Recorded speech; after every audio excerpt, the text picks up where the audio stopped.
Ladies and gentlemen, we are fitting one of these Reginox sink.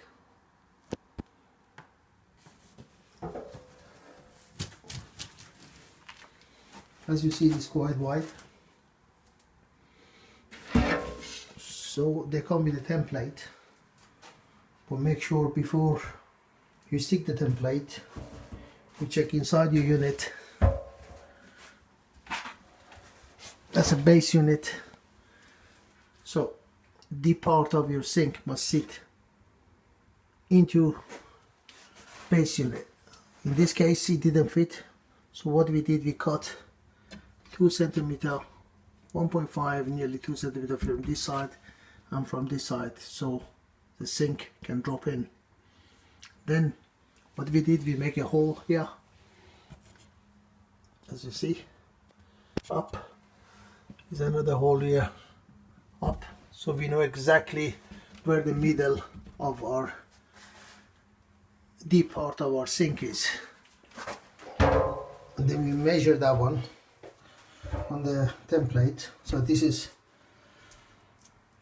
my deep part of my sink that you're gonna drop in.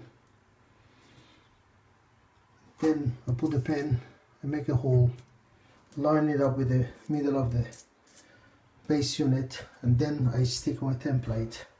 Make sure you need measure from here to first line, measure from your walked up the first line, so it should be square, and this is the deep part.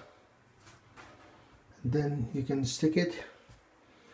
And why we made the hole here, just in case sometime it happen, the jigsaw gonna jam the papers and tear the paper, so we made a hole here. So just in case this that one happen, we know our curve, so it's not gonna go nowhere. Even if you cut it, you know exactly what's gonna happen with the curve. So that's the reason we made a few holes, and then we're gonna use a jigsaw and fit the sink. So thanks for watching. Bye.